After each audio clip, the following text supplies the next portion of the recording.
अस्सलाम वालेकुम। Graph theory का लेक्चर नंबर 4 है, जिसमें हम इसकी नेक्स्ट जो डेफिनेशन हमारे रहते हैं उन्हें डिस्कस करेंगे। उसमें हमारे पास कौन कौन से डेफिनेशन है। मिक्स ग्राफ है, डायरेक्टेड ग्राफ है, undirected, equal and equivalent graph है। तो सबसे पहले हम इक्वल एंड इक्विवेलेंट ग्राफ को डिस्कस करते हैं।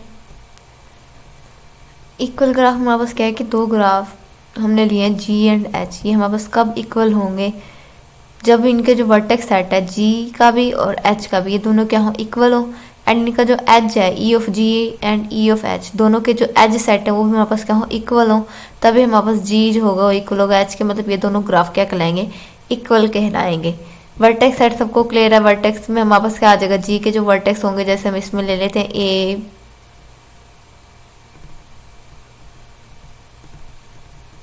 ए से सी तक ले लेते हैं, मतलब ए बी सी ले लेते हैं, ठीक है। तो ये वाला सेम जो वर्टेक्स है वो किसके होने चाहिए? एच के भी होने चाहिए। एंड सेम इसी तरह जो हम एज सेट लेंगे, एज सेट में हम ले लेते हैं जी के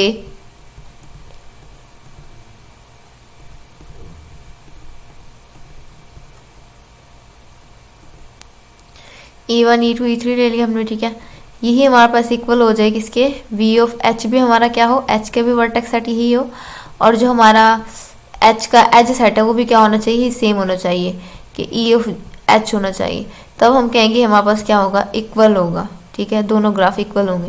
और इक्विवेलेंट में हमारे पास क्या है कि इसमें सेम वर्टेक्स हो and same connections between the vertex. कि हमने जिसमें वर्टेक्स लिए इसमें सेम होने चाहिए जैसे इसमें है, बट इसमें जो कनेक्शन है वो सेम होना चाहिए। बट देखने में, जैसे अगर हमने कोई ग्राफ बनाया, ये हमने कहा कि हमारे पास क्या है? जी है, ठीक है। इसमें कितने वर्टेक्स लिए हैं? 4 वर्टेक्स लिए हैं, 1 2 3 4, ऐसी है। अब देखिए हम इसको इस तरह से भी तो ड्रा कर सकते हैं ना, 1 2 एंड 3, ये 4 हमने लिया। 1 किससे है? 2 के साथ है। 1 2 से एडजेसेंट है, 2 किससे? 3 से। 3 किससे है? 4 से। एंड ये 1 जो है वो किससे एडजेसेंट है? 4 से एडजेसेंट है, ठीक है।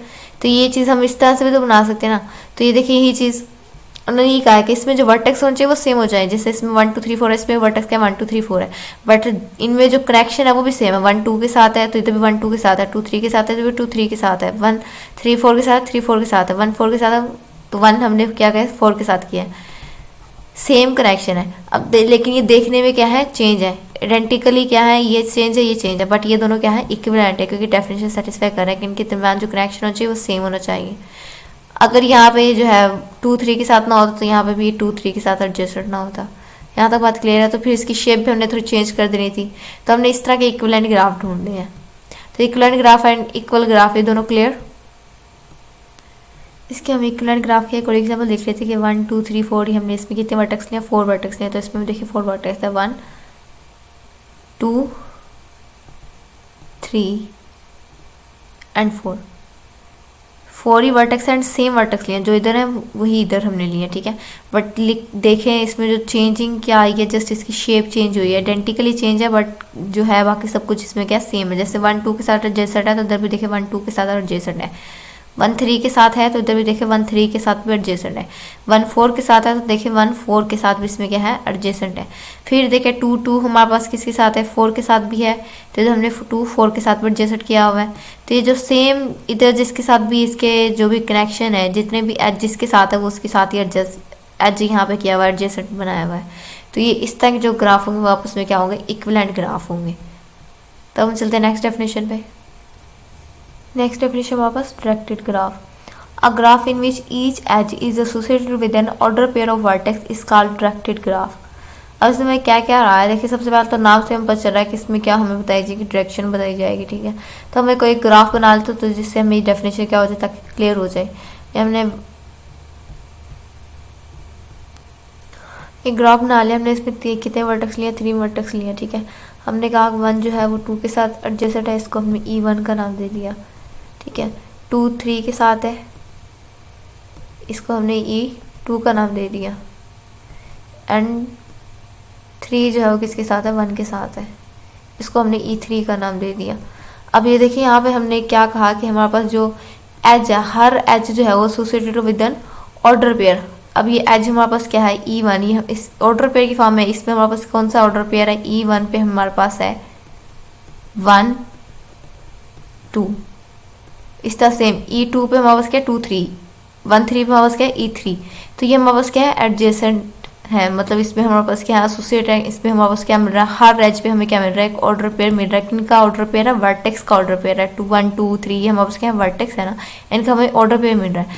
और इसमें हमें क्या है डायरेक्शन, ये जो एरो आई क्या शो कर रहा है, इनकी डायरेक्शन शो कर रहा है। ये हमारे पास क्या होगा डायरेक्टेड ग्राफ। इस तरह ग्राफ होंगे डायरेक्टेड ग्राफ जिसमें हमें ये एरो का साइन जो होगा गिवन होगा, ठीक है, शो हो रहा होगा। अब अनडायरेक्टेड ग्राफ होंगे जिसमें हमारे पास अनऑर्डर्ड पेयर होंगे। मतलब इसी को अगर हम अनडायरेक्टेड में देखें तो ये हमारे पास आएगा, इसमें डबल एरो आ जाएंगे, 1 3 से भी जा रहा है और 3 1 पे भी जा रहा है, सेम इधर भी कि ये डबल एरोज आ जाएंगे। तो ये हमारे पास क्या होंगे अनडायरेक्टेड ग्राफ होगा। अब कैसे, इसमें अनऑर्डर्ड पेयर का क्या मतलब है, अब देखें जो ये E1 है, E1 में तो हमारे पास क्या है 1 2 भी है, 1 2 एंड 2 1। तो ये है तो हमारे पास ऑर्डर पेयर की फॉर्मूला है नहीं, हमारे पास क्या हो गया अनऑर्डर्ड पेयर है। ऐसा नहीं लिखा, जब अनऑर्डर पेयर होंगे मतलब जब ये डबल एरो जा रहे होंगे तो ये हमारे पास किसका ग्राफ बन जाएगा अनडायरेक्टेड ग्राफ। और जब अनडायरेक्टेड ग्राफ होता है तो हम उससे सिंपल ग्राफ बना लेते हैं, इसमें क्या करते हैं एरोज नहीं लगाते, इससे हमें पता चल जाता है कि हमारे पास क्या अनडायरेक्टेड ग्राफ है। अब जो मिक्स्ड ग्राफ है, मिक्स्ड ग्राफ में हमारे पास बहुत होते हैं, डायरेक्टेड भी और अनडायरेक्टेड भी।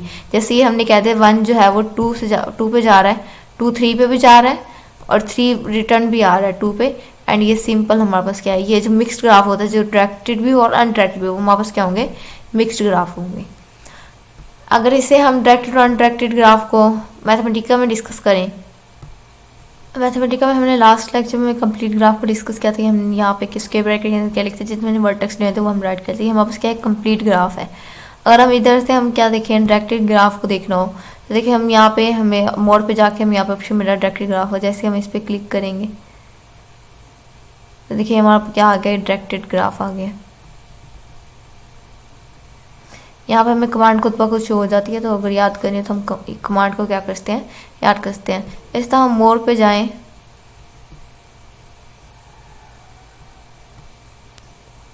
देखिए हमें अनडायरेक्टेड ग्राफ शो हो रहा है। हम अनडायरेक्टेड ग्राफ पे जो है ना क्लिक करते तो हमारा इसका क्या आ गया अनडायरेक्टेड ग्राफ आ गया।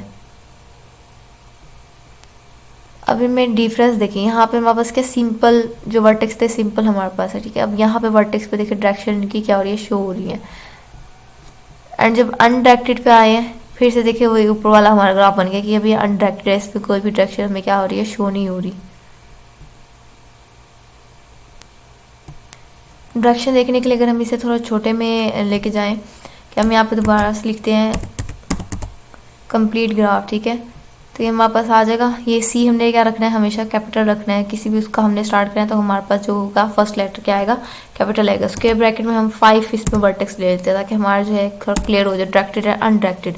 शिफ्ट एंड इंटर प्रेस करेंगे तो जो हमारी कमांड है देखिए शो हो गई है। मोर पे जाएंगे एंड यहाँ पे हम क्या आ रहे हैं डायरेक्टेड ग्राफ पे। जैसे ये देखें हम मोड पे जाके डायरेक्टेड ग्राफ को क्लिक करेंगे, देखें अब ये चीज़ देखें हमें इसकी जो डायरेक्शन क्या हो रही है शो हो रही है इन वर्टेक्स की। वो एक साथ और थे तो इसलिए हमें जो है ना एक फुल की तरह शो हो रहा था, बट ये इसकी क्या शो हो रही है डायरेक्शन शो हो रही है। जैसे दोबारा मोड पे जाएँ एंड इसका अनडायरेक्टेड ग्राफ देखें तो अनडायरेक्टेड ग्राफ ये आ जाएगा हमारे पास। देखिए सिंपल वही ऊपर वाला ग्राफ आ जाता है, वो हमारा क्या हो गया अनडायरेक्टेड ग्राफ हो गया। तो ये चीज़ क्लियर है। इस तरह अगर हम एक दो चीज़ें और डिस्कस करें यहाँ पे, अगर हमने क्या करना हो इसके बैकग्राउंड पे भी कलर देना हो, ठीक है, इसको यहाँ पे कर लेते हैं, कोमा डालेंगे एंड कैपिटल पी बैकग्राउंड के लिए। बैकग्राउंड हम इसको दे लेते हैं, इधर ऑप्शन नहीं है तो हम यहाँ पे राइट कर लेते हैं येलो, ठीक है। इसको इन शिफ्ट एंड इंटर प्रेस करेंगे तो ये देखें अगर हम यहाँ पे एल हमने क्या लेना है कैपिटल लेना है, लाइट येलो जैसे ही प्रेस करेंगे देखिए बिल्कुल लाइट हो गया। तो ये बैकग्राउंड के लिए। उसके अलावा बाकी सारे जो हमने देखे थे वर्टेक्स को लेबल करना, ठीक है, वर्टेक्स का कलर चेंज करना है, एज का कलर चेंज करना है, एज को लेबल करना, तो ये सब चीज़ हमने क्या कर लिया पहले डिस्कस कर ली है। तो यहाँ तक बात क्लियर है।